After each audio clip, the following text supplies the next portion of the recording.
What's up, everybody? Andrew Cooper here. Britt Flynn, no power right now. Howard Bender, no power right now, but it's all right because you got your boy right here, one man powerhouse, running the show for the time being until we get the crew back on. Am I tempted to just talk about tight ends for the entire show? Yeah. Am I tempted to bring on producer Erndog and maybe we'll play a game of Uno or something while we wait? That's possible. Will there be awkward pauses if I'm here by myself doing the show by myself? Hopefully not too many. That's the first of maybe a couple. But we are going to truck on and talk about ball just like we always do on the Alarm Fantasy Hour here. Yeah, we got Dustin in the chat. We got Scamp in the chat. We got plenty of people hanging out. So it's not just going to be us. All right. So let's get into some of the news going on here. First thing I wanted to talk about with you guys, Saquon Barkley, Josh Jacobs failing to sign their franchise tags, and also Tony Pollard, that people aren't really talking about the situation over there where it's just Pollard, nobody else. We're looking around at the rest of the league signing off on these. They're all sounding off with different information. Derrick Henry coming in, talking about how it's criminal. Christian McCaffrey supporting the boys. You've got, I mean, Austin Eckler obviously has his own gripes. So it's a complete mess over there. But my question to folks out there, and I'd love to hear what you guys have to say in the chat, is how do you fix it? How do you fix it? I mean, some of the top comments I've seen, like Derek Brown, for instance, on Twitter, saying it's a mess. It needs to be fixed. No one knows how to fix it. I've been thinking about it, and there's really only two ways to do it. One is through the CBA, which I mean, they just signed one. There's 10 more years until that comes around again. So that's not going to happen. The other is for teams to kind of go against their own instincts as a GM, right? And sign these guys to long-term deals, big deals instead of these franchise tags. But they're not going to do that. I mean, look at the tight end position, look at the RB position. Both these positions have been artificially kept down by these franchise tags, right? The tight ends, every single guy that comes up that should get more than $10 million has gotten tagged, even if they're not getting used. Mike Gesicki got tagged to a $10 million deal last year, 10 million outright, and he played 35% of the snaps. Dalton Schultz, Evan Ingram, it doesn't matter. If you're even decent, David Njoku, if you're even decent, you're going to get tagged. And the running backs is going to continue to do the same thing. So what are we going to do about it? Scamp, I see you in the chat. Honestly, escalators for touches, kind of a decent idea. You know, in the future, maybe what they could do is, I mean, it would be kind of crazy to do escalations for contact, like the guys that are in the trenches, taking these hits, taking the physical punishment. That could make a lot of sense. I mean, you could, it's the way that you would keep the punters and kickers from getting paid big bucks while rewarding some of these running backs, rewarding some of these linebackers, some of these guys that are really putting their bodies on the line, the safeties, the cornerbacks, right? Guys putting their bodies on the line and having shorter careers. Maybe that's the way to do it. Maybe another way to do it is come up with some sort of pool system, right? Systems for where the running back room gets paid X amount of money as part of the salary cap. And if you want to have one guy like an Austin Eckler doing all the work, he gets a bigger share of the money. If you're going to split it amongst multiple guys, maybe that's the way you do it, right? Or I mean, at the end of the day, the CBA, what they could do is actually look at the lengths of time these guys play for, right? And think about guys like Tom Brady and Philip Rivers and Drew Brees that play until they're 40 years old versus some of these running backs where we already know mathematically the age apex is what, 24 to 26 years old. So maybe there's some way to go in and handle it that.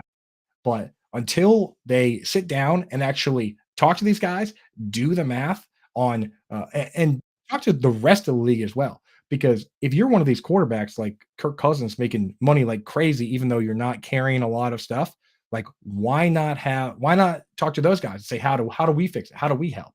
So I'm with you guys. Might have to be some sort of some situation for bonuses, some sort of sharing pool, or some sort of CBA for rookies for running backs who, typically have the lower career length, where in the early parts of their career, they just get paid more money. But there's got to be some solution to it. And that is the end of my rant on that before we bring Britt Flynn on. Britt, looks like the electricity is working fine over there. I just provided as much solo electricity as I could to this show while we were waiting.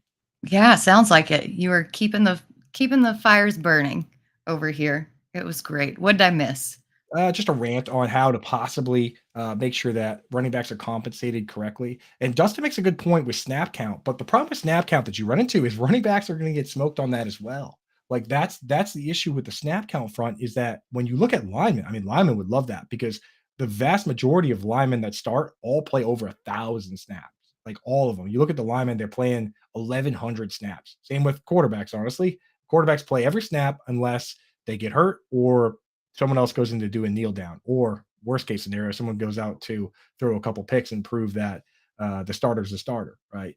So that could be the case doing snap count, but again, running backs are going to get the short end of the stick on that as well because their effort, the effort of doing a carry up the gut on a power I or a a goal line stand, that's a lot more punishment than you take for a snap when you go out as a punter or a gunner or even, honestly, at times, maybe like a center. So, I don't know if that's the solution. Yeah, I don't know if we really have a good solution. And even if we do, it's going to be 2030 by the time that the next collective bargaining agreement comes up for arbitration. And by that point, it may be too late. So, not sure if there is a good solution. And I think that every running back out there does have a legitimate gripe. But now that I'm here, settled in, let's get to some more news because the 9 teams have their rookies reporting to training camp today. And I'm super excited. That means football's almost here. We finally get to see some of these guys in action that we've been hyping up. Um, what are you expecting to see? And is there a narrative that you think will push people off of a certain player like we saw with Jamar Chase or Justin Jefferson? Yeah, I mean, we see it every single year where, something comes out and tells us, "Okay, this guy's not catching on." The problem that we run into is that we're so quick to over adjust for seeing this in the past and saying, okay, Justin Jefferson's just going to be a slot guy, but then he panned out. Jamar Chase is just going to be, he can't see the stripes on the football because there's no the college ball stripes. He can't catch.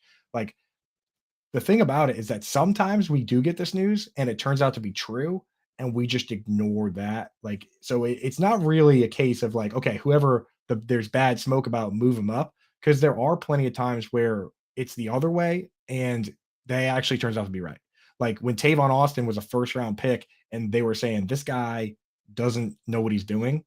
It turned out that he didn't know what he was doing. And at the end of his rookie year, he came out and said, that he goes, the playbook looks like Spanish to me, right? So sometimes if they come out and say these guys don't look good, they don't look good. I mean, look at Hakeem Butler. They were saying that he's not doing anything. Keishon Butte for the Patriots so far, they said that he might not even make the team. So sometimes when there's talk like that, not to mention every once in a while there's a ton of smoke behind a guy and then he ends up being nothing, like Chris Warren for the Raiders. Remember that offseason where people were moving him up to RB like 2, Darwin Thompson for the Chiefs. So I wouldn't get too lost in the smoke either way. That's my advice. I think that's great advice to take because we've seen coach speak never stops. It's like a little wind up puppet that you just pull the string and it keeps on happening. And Right. you're not going to get sage advice from a wind up puppet. You're going to get pre recorded phrases. And that's kind of how it is. What we need to pay attention to in training camp is what we see with our own 2 eyes and what just evaluate it based on that. But I know me personally got burned by Jalen Tolbert last year because before training camp started, we were all like, yeah, he's going to be great. And then he never even played a snap or whatever it was. But He got hurt. He got hurt a little bit though. He got hurt, right? Like, and I guess he did end up on the way on the back burner now that they brought in Brandon Cooks. But some of these guys you just get banged up. It happens. yeah, yeah, it does happen. But speaking about guys getting banged up, it's actually come out that the Raiders traded Darren Waller due to their frustration with him missing significant time over the past 2 seasons. I know that you're really high on him in this Giants offense. Does that make you worry about his future in New York? Yeah, I mean, the thing about it is that once again, Travis Kelsey has set an impossible standard, not just in his ability, but in his ability to stay healthy. Like the, Travis Kelsey, and knock on wood, like he doesn't miss time, and he definitely doesn't miss significant time. Whereas these other guys, like you can say Darren Waller is injury prone, and he is, but virtually every tight end is. Evan Ingram's had his problems. George Kittle has missed time in 4 straight years. Dallas Goedert also missed time in 4 straight years. Right, Mark Andrews has missed time last year. He missed multiple games the year before that with COVID. We know that he's a diabetic, so there could be long. I mean, honestly, I know it sucks to say, but there could be long term issues there. Jay Cutler had issues with diabetes and playing with that. Guys have had issues with sickle cell playing in high altitudes, and now with the games in Denver and the games in Mexico, you have to factor those things in, right? Like guys like Ryan Clark could never play for the Broncos when he was a player. Like he was just off their list. So you have to factor stuff like that in. But in this instance, I think they might have just been a little short sighted with a guy like Darren Waller if they're trying to win now, because I don't really care about the long term possibility. And anyone can stay healthy for one season. If he passed the physical, then I'm in. I've seen plenty of guys about to go to a new team not pass that physical, and then we say, hold up, right? But if he's passing the physicals, then what am I supposed to do? Am I supposed to circumvent that and somehow say that I know something about his body or his medicals that the team doesn't? I just can't possibly do that. So no, I'm not concerned about Darren Waller. He's one of my favorite draft picks at ADP because he's one of the few tight ends that could lead his team in targets, and he has a capable coach and a capable quarterback. Yeah, it seems like almost after they gave him that huge contract that they just wanted to backpedal a little bit, and it wasn't all about his health. They just wanted to make it about his health and not be like, well, we spent this much money on this guy and we handed out a bad contract, so we're not taking any of the heat. It's on you, Darren Waller. That's kind of what it seems like to me. And I totally agree with you. I think that he can lead that team in targets. Um, Maybe some targets that aren't always accurate. Dak Prescott has vowed that he won't repeat his record breaking interceptions again this season. Is this just something to placate the fan base and his coaches?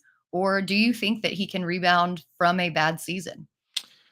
So I mentioned this on the morning show, and my first thoughts when I read the full comments, my first thoughts hearing this was that's reasonable. And then when I read the full comments, I thought you probably shouldn't have said that, right? Like to suggest that it was luck or happenstance that balls were dropped or, that they were tipped or whatever. That is such a cop out. And you do not want your number one leader in general making excuses. You want him taking the blame, right? If a ball hits somebody's hands and comes out, find a way to put it in a different spot. Find a way to throw it to somebody else, right? Like know what's going on. If you have guys that are routinely dropping passes, maybe you should be throwing them to somebody else. Then they won't get intercepted. So take a little bit of that blame on yourself. The other part of this quote that scares me is that it ties right into what Mike McCarthy's been saying about how they want to throw it less. They want to run the football. They don't want to take as many risks. They want to rest the defense. Dak Prescott says he's going to take better care of the football. He's not going to take as many chances. This is fantasy football, baby. I want them taking as many chances as they want. If you if you drive the ball 60 yards downfield and throw a pick six, guess what? You get the ball right back and you can load up more points, right? Like I do not care about risk taking. I want as much risk taking as possible. I want Jameis Winston. That's what I want. So I want the Dak Prescott of old. I want the Dak Prescott that doesn't care. Huck it, chuck it football. Throwing down to Brandon Cooks. So I don't want them coming out and saying we're going to be a less productive offense on purpose. That sounds terrible to me personally. I work for Fantasy Alarm. Like I And don't as care. a I as a don't care if the Cowboys Cowboys win. fan, Yeah. no, as a Cowboys fan, I'm like, wait, what? You're scoring too fast? What do you mean you're scoring too fast? If you're putting up points, then that's points. So The yeah, that Chargers, does the concern Chargers me a looked at little that, bit. Britt. The Chargers looked at that and said, that sounds great. We'll take Kellen Moore, right? Yeah, exactly. And they got burned in the playoffs last year because they were trying to milk the clock and just keep, the Jaguars out of it. And then the Jags came back and they ultimately lost that game. So I'm just, I don't know.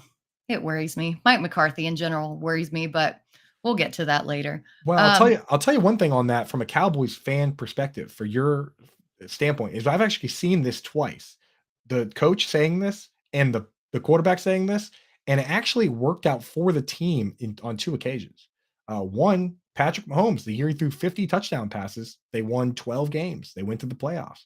The very next year, they came back with a better running game and a better defense, and they won 14 games. and Patrick Mahomes only threw like 30 touchdown passes, right? Only 30, which is he's awesome. But and I actually saw it years ago when I was first getting started playing fantasy and into this game with the Colts, where Peyton Manning comes out. The Colts win 12 games. He throws 48 touchdown passes. Very next year, what happens? Better defense, better running game. They win 14 games.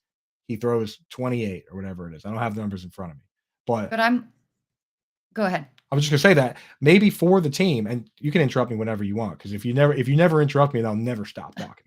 But the that's the thing, is that the Cowboys could be a better team, and Dak Prescott could be better at taking care of the football and have a better QB to interception ratio, and they could win more games, and still it would be bad for fantasy football. So I don't want that. I want the Jaguars with Blake Bortles. Good offense, terrible defense. That's how you get Allen Robinson 1,400 yards, maybe. That's what I want to see. Yeah, and I'm a little worried about that better run game that you speak of too, because we brought it up on Lightning Round just what was it, 15 minutes ago. Yeah. That I don't know if Tony Pollard can handle all that volume. So maybe Dak takes off and they do more designed runs for him like they did in his rookie season. We'll have to wait and see on that. But somebody who I definitely know is not taking designed runs is Baker Mayfield.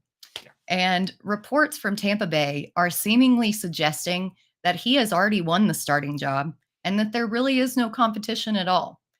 Does that worry you about the Bucks position players if there was no competition for a quarterback with one of the lowest QBRs in the league last year? Well, it definitely worries you about Kyle Trask, right? So this is the last gasp for Kyle Trask. Not to Dr. Seuss it too hard there, but if Kyle Trask doesn't win this job over Baker Mayfield after he's been with the team for multiple years now and Baker hasn't, then we can forget about Kyle Trask. And the thing about Kyle Trask is that when you look at his profile, he kind of seems like he might be a mobile quarterback, but he really is not. He's more of like a Big Ben type guy. So he wasn't going to be a high upside play anyway. So I don't mind the better quarterback winning the job out. And Baker Mayfield, he's had flashes, and we've never seen him with these weapons. Like, say what you will, he's had solid weapons. We've never seen him play with Mike Evans and Chris Godwin. So, and I kind of like Kate Otten too, honestly. Not for redraft this year with those two weapons there, but for Dynasty, I got some Kate Otten out there. I got some stashes. He won out the job as the starting tight end as a rookie. There's something to be said for that. So I actually am not, as much as John and Pemba will probably kill me if he hears me saying something positive about Baker Mayfield. I think that maybe the other weapons here might be enough to help him out a little bit, and he'll be serviceable. Not that I'm going to draft him in any single QB leagues or probably even any two QB leagues, but I don't think it's crazy for Mike Evans to scratch and claw his way to 1,000 yards the way he's done 9 years in a row now, right? And Chris Godwin runs the kind of routes that Baker's okay with. So I don't think it's that But crazy.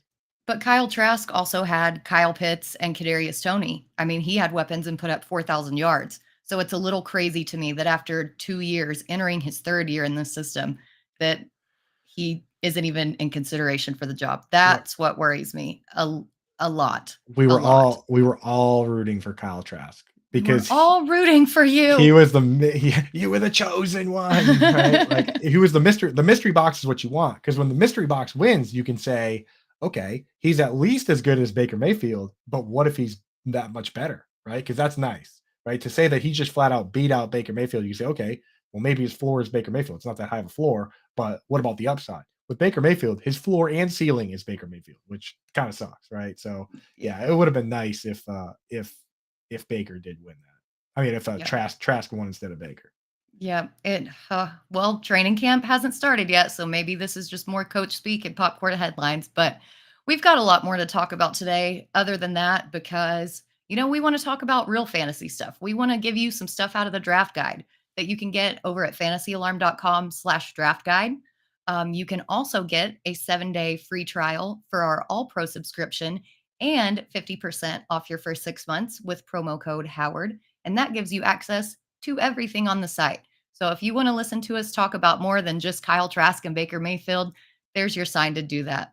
Yeah, and Howard's not here today, so use promo code Coop. It's shorter, fewer letters. Sorry, Howard. When you come back on the show tomorrow, they'll use promo code Howard. But today we're using promo code Coop, baby, COOP. And with the 7-day free trial, like those go hand in hand. Like you sign up for your 7-day membership, and you could put the code in there so that if you decide to keep it, you get the code, but you get the code and you get the discounts. You get that all at once, and you get the 7 days to decide if you want to keep it or not. So make sure you're using the code if you're checking out the 7 day trial so that you have that no matter what, right?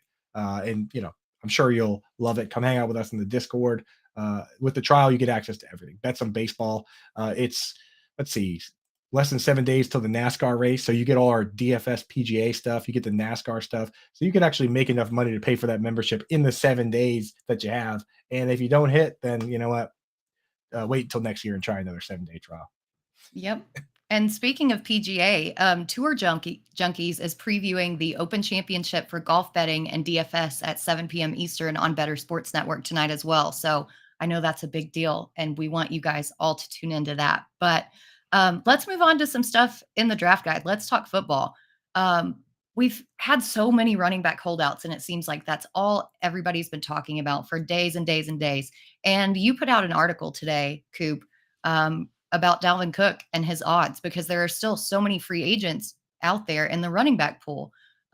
So give us a little preview of what you put in your article. Yeah, so here's the situation with Dalvin. I wanted to write something because once Hopkins came off the board, like this is how it happens in March too. There's a pecking order to these guys. Unless a team goes out of their way to sign a specific guy that fills a specific role, which can happen if somebody needs a field stretcher or they need like a specific nose guard or something. You wait for the top guy to get signed, and then the other contracts are based off that. Right now, the prize pick was DeAndre Hopkins. He needed to get signed. Once he did, the odds changed across the board. And the Patriots actually leapfrogged the Miami Dolphins, which we'll get to that shortly. Britt, I believe you have those odds in front of you. But you think about what's going on with the running back position. If the top dog was Leonard Fournette or the top dog was Zeke Elliott, they would have been signed already. As soon as Dalvin Cook was made available, which now that we know he was cut and we know that they were trying to trade him, every team knew he was going to be available. That's what's holding things up. He is the shoe that needs to drop. He is the top free agent running back, which if you have him in Dynasty, that at least makes you feel pretty good for the time being, depending where he goes. But Dalvin needs to sign first, and that's going to trickle down to everybody else. And Joe Mixon isn't really helping anybody out by taking a discount. Like all these other RBs come out saying, I mentioned at the top of the show, all the Derrick Henry, all these guys come out saying like, I stand with the free agents and I stand with the holdout guys. And Joe Mixon's like, yeah, pay me whatever, right? I'm a So company man. It's fine. Joe crossed the picket line pretty quickly there. But yeah, so Britt, you have the odds there for where they've changed, at least for the top few guys. I do. So actually, the New England Patriots have emerged as the new favorites, which I know that kills you in your soul for your Ramondre Stevenson shares, but they are currently at plus 150 odds. The Miami Dolphins are next at plus 200. And then you've still got the Jets hanging in the mix at plus 400. All AFC East teams trying to make a play for Dalvin Cook. So if he goes to the Patriots, what is the impact on Ramondre Stevenson? Do you think that they can both have a role in fantasy, or do you think one cancels out the other? Yeah, I mean, I'm a Patriots fan at my heart, but I'm a fantasy football analyst for a living. This is what I do for work. So I have to be realistic about the situation that only Patriots fans will be happy about this, and pretty much only the Patriots fans that don't play fantasy or have Ramondre Stevenson in fantasy, which I'm sure there's plenty of homers that will be a little mixed on it, right? But I mean, if you think about some of these Patriots teams in the past where they had a bruiser back like Corey Dillon and Kevin Falk is the gold standard that they've been kind of replicating for a long time. With guys like Ben Jarvis, Green Ellis combined with Kevin Falk or James White or Danny Woodhead or whoever, like LeGarrette Blount and James White, another one where both those guys were fantasy relevant at the same time. Ramondre Stevenson and Dalvin Cook would be the new best pairing of that case. And Dalvin Cook as the James White role could be viable in any given week, right? So it's interesting for redraft. Both those guys are still viable, but for dynasty, you got to hate it, right? You have to hate what happens with Ramondre Stevenson, who just had like 70 targets last year. You have to hate that Dalvin Cook is probably not the guy you call up to the goal line if right? Like you look at those two guys standing side by side, and you're the running backs coach. Who are you going to point at? You're not pointing at Dalvin Cook, right? You're not pointing at Pierre Strong. You're sending Ramondre down to smash that in. So, yeah, it would be great for real life football and not so great for fantasy football, right, Britt? Yeah, it could be very vulturish and just very difficult to decide on a week to week basis who to start in your lineup. It could be like the DeAndre Swift, Jamal Williams situation that we saw in Detroit last year. We never really knew which guy was going to get the touchdown, at least early on in the season. We figured it out by the end that it was going to be Jamal Williams, but in the beginning, it was a little bit of a mystery. So, say that he doesn't go to the Patriots. Who are the biggest winners outside of Stevenson? Yeah, man. I mean, I talked about this briefly last show, but let's just think about it logically. This team is so interested in Dalvin Cook to play that particular role that they're currently named as the favorites. That means that they're probably thinking pretty hard about it. Now, I mean, maybe that means that they're thinking hard enough about it that they want Kareem Hunt if they don't get Dalvin Cook. But if they don't bring anybody in, we have to be thinking about who's going to get that passing catching role. Again, I mentioned it last show, but Ty Montgomery would be the boring option, but he was the guy who had it last year for one game before he got hurt. But I mean, Pierre Strong Jr. That's a Twitter favorite. That's a metrics favorite. He ran a 4.37. That's 99th percentile for the position. Like obviously that's the most fun pick. So if that happens, we sit back and root for Pierre Strong. We draft Pierre Strong, but you have Ty Montgomery on that on your watch list in case he comes out and catches 6 passes week 1, which is what James White used to do. Like the last before James White got hurt his hip and his career is pretty much over. He came out and had six receptions in each of the first 2 games. So if that's the job, then that's the job. And Dustin, I see you in the chat. Guys, don't tell Howard that I've said, Ty Montgomery's name enough. That's another $50 in the jar. But He stole my transition. He's out there. Stole my transition in the chat. Justin's paying attention. Oh man, we're gonna have to get a calculator with all these fines. But let's move away from the Patriots. We've talked enough about those guys. Yes. Let's talk about the Dolphins. So their backfield was very mixed, pretty balanced last season. If Dalvin Cook goes to the Dolphins, is he outright the top dog? So I love the idea. I love the idea of him being the top dog with Alec Ingold and running behind Teron Armstead, but you have kind of scared me a bit on that. So I want to hear, you've said that you don't believe in the past. I distinctly remember you saying that you were like, it's just another brick in this muddy wall. So why don't you please tell me again so I could be scared again. But I love the hypothetical upside of it. So I want to hear the downside, Britt. The hypothetical upside definitely exists, but I just think in the Shanahan coaching tree, that it's going to be a lot more split than we think, that we aren't going to see just one real bell cow back. And we kind of saw it last season in that limited game sample with Elijah Mitchell and Christian McCaffrey. Elijah Mitchell got a ton more carries than Christian McCaffrey. McCaffrey just got more targets. And if that same coaching tree kind of bleeds into Mike McDaniel's offense over here in Miami, I'm just a little bit worried that the snap share could be a little bit lower for Cook. Yeah, but we're so worried about Christian McCaffrey that the range of where we would rank him is somewhere between 1 and 2, right? Would you even move him? Do you even consider moving him to 3, Britt? I mean, yeah, I think that I could move him to 3. So somewhere between 1 and 3. If Mitchell is healthy, but because we love Trent Williams and we love Kyle Juszczyk and we love the scheme, right? Well, and we love Christian McCaffrey. Well, Dalvin Cook is not somebody we necessarily love, but we certainly like him. And we love Teron Armstead and we love Alec Ingold. That's why, to me, I look at it and say, damn, even if they split it up a little bit, if he's the top dog getting the most high leverage situations in terms of receptions and goal line, I don't care if they mix in Raheem Mostert till he gets hurt. And then, Devon A-Chain, or is it Devon A-Chain? That's what I was being told in the chat earlier. No, it's Devon. Yeah, Devon A-Chain. Like, if they mix those guys in, fine. But to me, Dalvin Cook, if they're going to pay the price that it's going to take to get him, then we have to respect that he's going to be a major piece of the offense. That's where I'm at. Yeah. And both things could happen. We're not going to know until he signs somewhere. So what about the Jets? I know that the Jets are still hanging around. Is this a bad sign for the health of Breece Hall, or do you think that they just want to ease him back in there by going after Dalvin Cook? Oh, yeah. If they sign Dalvin Cook, that's a horrible sign for Breece Hall.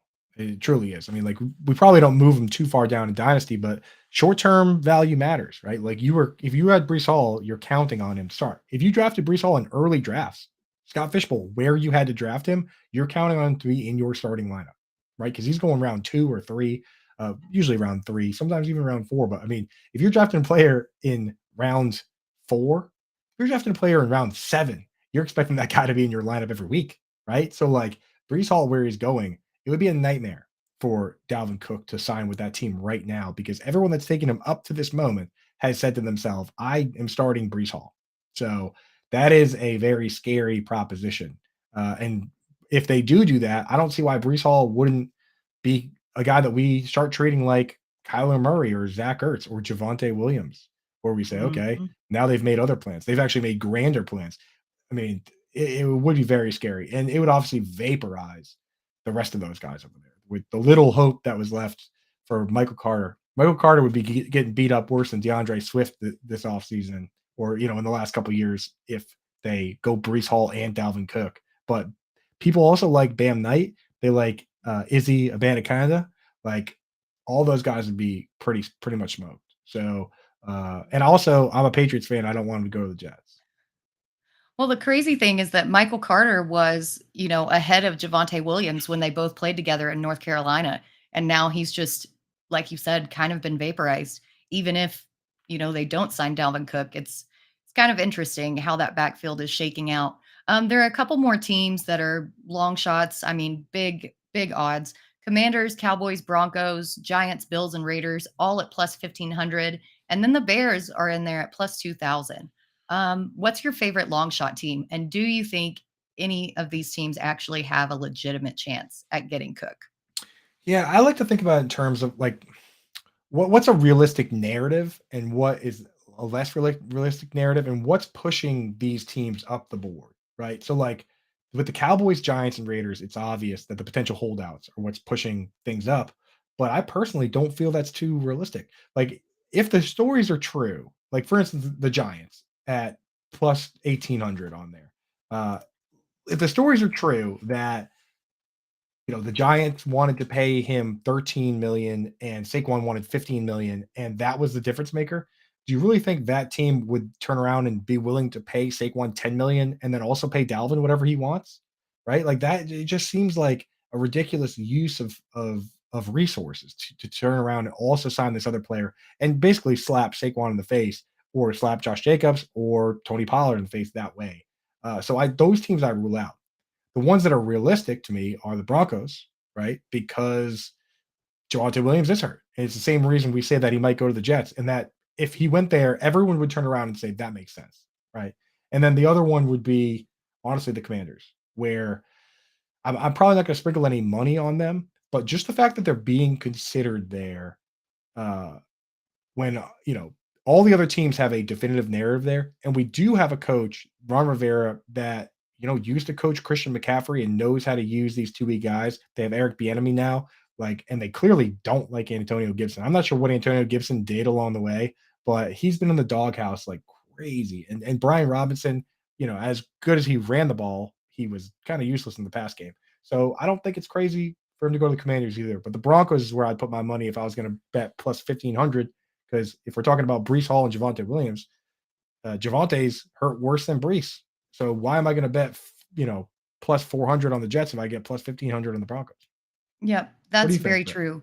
And the thing is, too, with the Giants, with the Raiders, Dalvin Cook's apparently already turned down a contract because he didn't like the money that they were offering him. Ooh, So why would he go to these teams where they're not paying these franchise backs more? You know what I mean? I highly doubt that he's going to get that kind of contract that he wants I'm to go surprised with that. that. Sorry to jump in. I'm surprised the Chargers aren't on there. You think they're not? I mean, I don't know. I'm surprised. Like the Chargers feel like a team that has a very thin depth chart. I'm surprised they're not even like within the plus 2,000, $100 to win. Anytime I see a bet that's over $100 to win $2,000, it's like it's not really a true consideration, right? Yeah, I think it probably comes down to money, and the fact that they already have Austin Eckler, and they're not looking for necessarily a dual threat back. I think that they're just looking for more of like a bruiser. And although Dalvin Cook could be a bruiser, he has much more to offer. Hence, you would have to pay him a lot more, which is Yeah. why I don't think that they're necessarily looking at him. Um, But talking about holdouts, so we mentioned it a little bit with these long shot guys, but with Saquon Barkley and Josh Jacobs failing to sign their franchise tags, there is a real possibility that they miss time, at least for the first few games. So I want to know kind of what that will look like for these teams and if we can count on their backups. So we've got the Las Vegas Raiders with Zamir White. He had 17 whole rush attempts in 14 games last season, averaging 4.1 yards a carry. His college stats were pretty good. In 2021, he only had 856 yards, but a 5.4 yards per carry average. The dogs like I him. love Samir Um, White, that dude. I like that that. might be why the power went off and the sirens are going off. But he doesn't really profile as a receiving back with only 9 catches. So, do you think he can be the lead back in Josh Jacobs' absence? Yeah, I think that's the plan. I think that's why they drafted him in the third round. And the fact, like, if it wasn't for Josh Jacobs showing out the way he did, then he probably would have been the guy this year. And that just speaks to what I was talking about at the very top of the show while your electricity was out, is that as long as the franchise tag is available as a vehicle and the NFLPA and the teams have agreed to the CBA that says this is a move that's allowed, teams are going to take advantage of that anytime it presents value. And at positions like running back and tight end right now, it presents value virtually every time you have an above average player because the average of the top 5 contracts is nothing. Somebody even pointed out that at most positions, I think it was Jeff Darlington pointed out on Twitter that if that's not the right person, I apologize, but I think it was Jeff Darlington pointed out that 5 years ago the contracts for the quarterback, tight end, and wide receiver, all the franchise tag contracts, those are all up by a minimum 10%, and the running back one is actually lower than it was then. 5 years ago it was 10.6 million. Now it's 10.1 just because the contracts have gotten worse. So there's really, I mean, like how it's hard. We want to blame them because we're rational people, but if these are the rules of the game, then you use the rules of the game. And this is the NFL where you got to be ruthless in cutting guys. I mean, if you really think about it, taking a knee is ruthless, right? Like because you're allowed to take a knee and end the game when there's a minute left or 2 minutes left, you do it. So if you can pay this guy $5 million and he's worth, you do it. So that's the only thing holding back Samir White. But if he holds out, I'm in. Yeah, I think the only thing that concerns me is just the state of this Raiders offense as a whole. Um, Worries me a little bit about Jimmy G and about Devontae Adams in the front office and coaching and all that. But I mean, if Samir White is going to profile as the every down running back, I mean, sign me up. If he gets 300 carries like Josh Jacobs did, he's he's basically free in all your drafts. So with the Giants, you've got a little bit more of a fluid situation because you've got Matt Breida, but then you have rookie Eric Gray. Matt Breida did show some spark in San Francisco, but it's been in 2018 and 2019 since the last time he really did anything.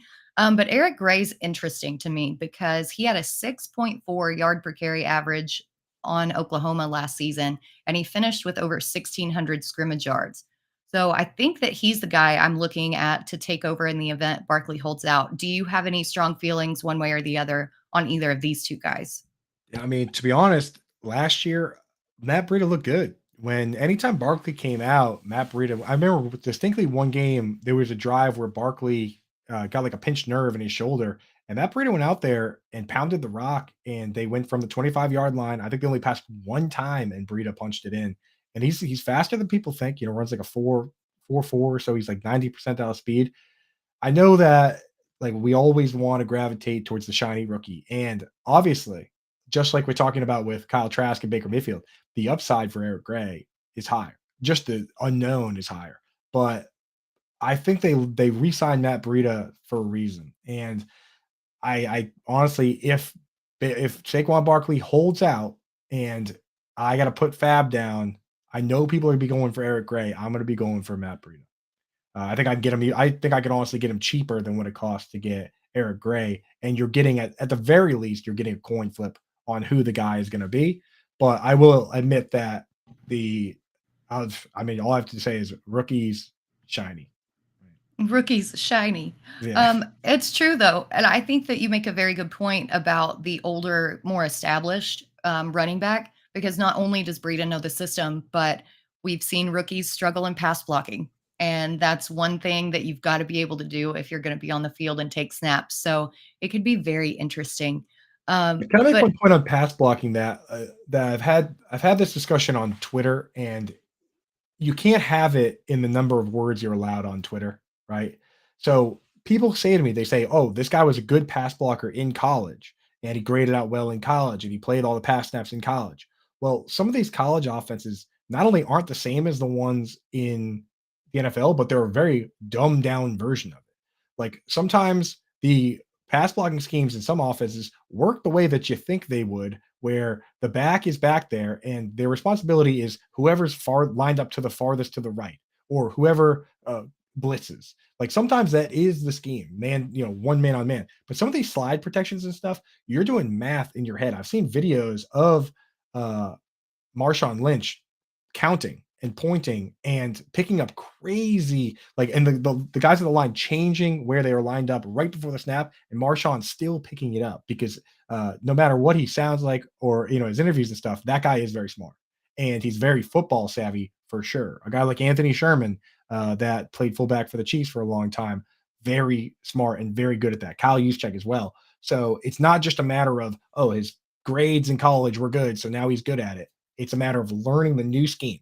And some of this stuff is crazy, crazy complicated. Watch the quarterback thing on Netflix and watch Kirk Cousins talking about the play calls. It is complicated stuff.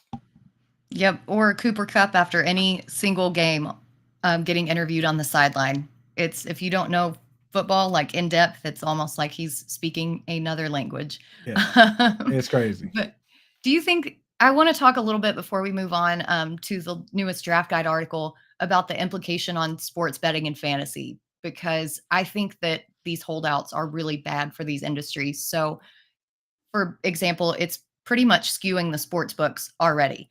The Giants win total is 7.5, and the odds have already gone to negative 120 for the under. So they're already taking a giant, giant dive with the potential holdout of Saquon Barkley. And as far as Barkley's season long totals, they were pulled as soon as there were whispers of a holdout. So is there anything that you think specifically is bad for sports betting and for fantasy players, just aside from them holding out and putting a worse product on TV? Well, to be honest, for the time being, there's been no this isn't entirely different from what we've seen in the past. It's not drastically different to have guys hold out and to have indecision at this point and guys still looking for contracts. What's drastically different is that we're doing all this stuff so much earlier, right? The invention of underdog fantasy, and if you're not set up over there, use promo code Fantasy Alarm. They'll match up to $100. But the invention of these things, I'm drafting teams in August. I'm drafting teams in March. I'm betting on sports in July. This is the new phenomenon. Guys holding out and taking a while is not a new phenomenon. So personally speaking, when I look around at it, it's not the gambling or fantasy industry at all. I guess maybe if we're pushing it to a certain degree, but I love playing fantasy early. I love betting early. And I don't think that's going to change. So maybe the NFL needs to set some better deadlines and push these guys a little bit to even out those sports books a little earlier. That's my opinion on that. I can definitely see that. But we've got a guest. So, yeah, if Let's he's get him ready. on to a surprise guest. Yeah, Look we at have a that. surprise What's going on, guest. everybody? How Britt, Coop? How are we doing? How are we doing? What's How's up, it dude? going? That's the boss man there, the editor for Fantasy Alarm, the guy that makes the trains run on time, and QB Whisperer. He's got a lot of names, but you popping in to talk a little running backs with us, John? Yeah, listen, I heard you just talking about Saquon, talking about the Giants here. I just finished the 2023 FSGA Best Ball Experts Draft here. Picked from the 9 spot. It's a 14-team league, and I wasn't afraid of the holdout. I took Saquon at 9 there to get him in there again. It's best ball format, so obviously you got to take a little bit of risk here, but I just don't see him missing paychecks. So he can kind of hold out. He can whine and complain and put a front up, but, history has sort of shown that this doesn't work out for running backs all too often. So, I would expect him to eventually suit up and be ready to go to start the season, because the only way he's going to get paid is to put forth another full healthy season of production and show that he's worth whatever money that they're going to give him. Well, let me ask you, John, who happened to win that FSGA Experts Best Ball Championship draft last year? Oh, I did. You did. So me. you know a little bit about this kind of stuff, do you? I do. Yeah. I'll say this: last year's team was an absolute unit. Took Austin Eckler in the first round, took Devontae Adams in the second round, drafted Jalen Hurts, drafted Justin Fields in that league as well. So I was a very tough out and really ran away with it there at the end, when every other week you're having to deal with Fields or Hurts dropping 40 fantasy points, Devontae Adams going off for 40, Eckler. So this draft is a little bit more tough. I hate drafting from the middle of drafts. I'd much rather draft at the end. And Coop, I like drafting at the back end of drafts. I don't always care too much. I'll draft at the first. I'll take the best player. That's fine. But I like the wheel if I can pick it. I do that in the Scott Fish Bowl as well. But picking right in the middle of a 14-team league it's a tough sled. Yeah. So with the best ball ones with the FSGA, for those that don't know, these are all like expert leagues for FSGA folks. And does that have like the tiers where you get sent up and down? Because I'm doing not this one. The best ball one is only a Champions League. Okay. But they do obviously have the other the redraft format, which is the relegation leagues from champions and non-champions. So I got the gold ring for winning last year, which Howard Bender's still holding hostage. He's seen you, Coop, like 3 times. He also went to my wedding, and yet hasn't been able to somehow get the ring into the state of Massachusetts yet. So he's still holding on to that. And apparently my name was put on a plaque on a trophy as well, according to our guy Digger there. So who runs the drafts on the FSGA and RT Sports. So I'll say the one difference, we mentioned, we do a lot of drafting on Underdog. We also do a lot of work with RT Sports. It's getting used to the ADPs. We did the staff mock draft over on RT Sports, and guys that you're expecting to be at certain places weren't there, and you can kind of dig and get a little gems. But when you're drafting with some sharps, they are also very aware of the ADP. So guys that you like, I can wait a round or two, and I'll get Keenan Allen here because of where he's going. Now they knew where he was. They found him on the draft list and wasn't able to sneak him by like I was kind of hoping for. But if you're looking right now, you want to go, partake over in RT Sports. Again, we got the deal going on right now. rtsports.com/alarm. Pro code alarm23 will get you a 100% deposit match up to $200. They have all these fantastic best ball contests over there. And you study the ADP. Sometimes people just draft off the list, and that can be used to your advantage there as well to find some late values or draft players where you're not used to seeing them. So. Yeah, I'm in the for the first time I'm in on the FSG. I'm in the redraft, so I have to start in the lower league. Last year, our own Howard Bender won one of these. He's jumping up to the Champions League this year. So I got one coming up right at 3:00. I think they're going to be talking about it on Sirius XM a bit. I popped on with Kendall and Dwayne from cool. Fantasy Life to talk about my roster there. So good. I'll be paying attention. What's Superflex, regular? What's your format? It's just a regular, pretty standard league PPR. The guys in my league, there's some names in here for sure. Heath Cummings from CBS, Tom Kastanich, Mike Barner for RotoWire, Dan Titus over at Yahoo, are obviously Jim Bowden representing the Athletic and Fantasy Alarm. So there's some sharks in there. Nice. I didn't realize until today that Jim was in here. I'm like, nice. Well, you gotta get on the XM show later on. I think I might be popping on with Fensty and Jim to talk about the best ball draft. I'm sure maybe you get on there and razz him a little bit about his. You know where to find me. You know where to find me. Man. They know where to get you exactly. So I'll let you two get back to it. I just want to pop on and say, hey, you're doing a great job.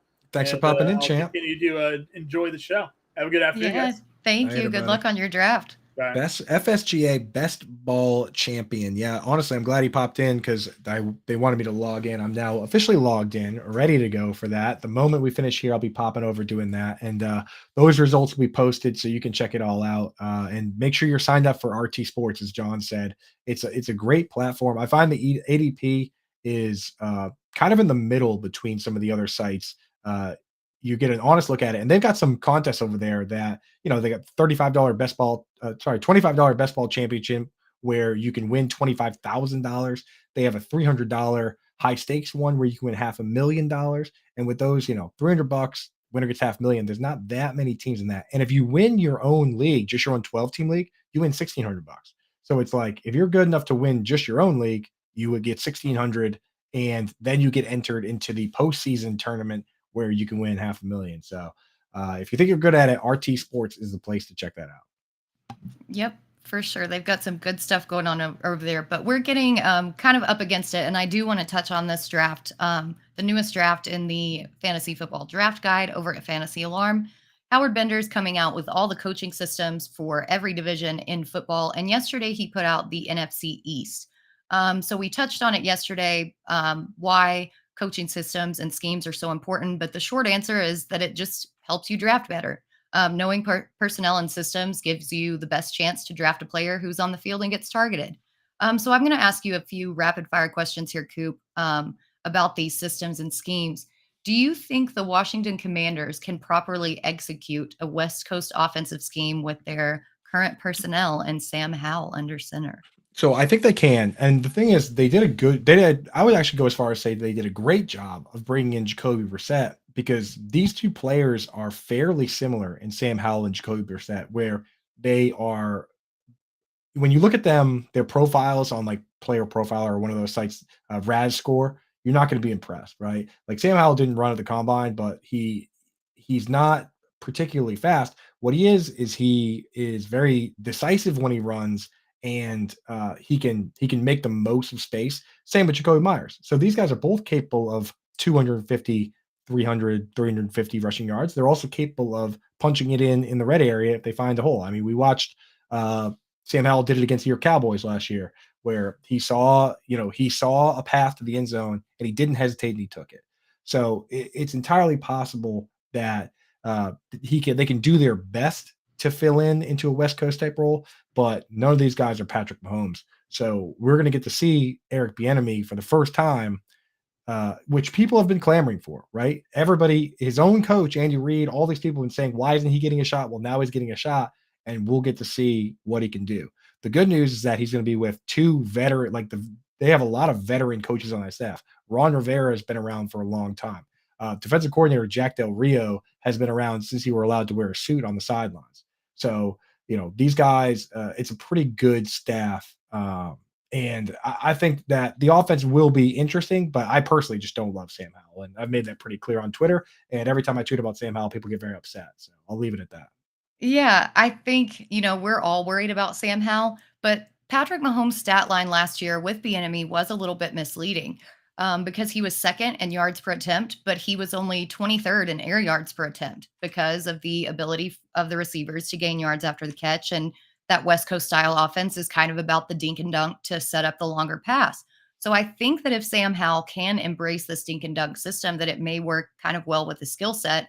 And I foresee a lot of work for Antonio Gibson. I know that you said that they don't like him, but I think that the real victim of this change of style and quarterback may be Terry McLaurin, because I'm worried about them being able to set up the deep ball. So we'll just have to see how that works out. But the Eagles also changed coaches on both sides of the ball. Do you expect them to be as dominant as they were last year, or do you think that there's some kind of regression incoming? So I actually, in these cases, and this is what I appreciate with Howard for doing the full write up, he doesn't just say, oh, yeah, this guy, because you look at the top part, it says, Brian Johnson, his first year coordinator, right? But this is his third year with the Eagles. They promoted from within. I like when Matt Nagy left and Eric Bieniemy came up, I didn't expect a big change in the offense because the offense works, right? Jonathan Gannon got signed away. It's not like they had to fire their OC and go a different direction. That's where you get the big, scary changes. Like when the Panthers had to fire Joe Brady, everything changed. And then when they fired Matt Rule, it changed again. Like that's where you get all the uncertainty and everything. If it's a situation where you lose the OC or DC because they're just so good, then usually you can have somebody within the organization to come in and at least replicate that if they're used to it. Where you have trouble is when you bring in like Matt Patricia off the street, who's never coached offense before and try and have him call the plays. That's where you get the nightmare situation, right? So for me, with a situation like the Eagles, I'm not too worried about these coaches who have been there come in and say, "Oh, how did they used to do it? Oh yeah, I know. We'll be fine." Yeah, I think there may be a little regression incoming just with Jalen Hurts rushing touchdown, but the real linchpin of this offense is going to be the health of DeAndre Swift and Rashad Penny. Part of that West Coast offensive style is using the pass to set up the run.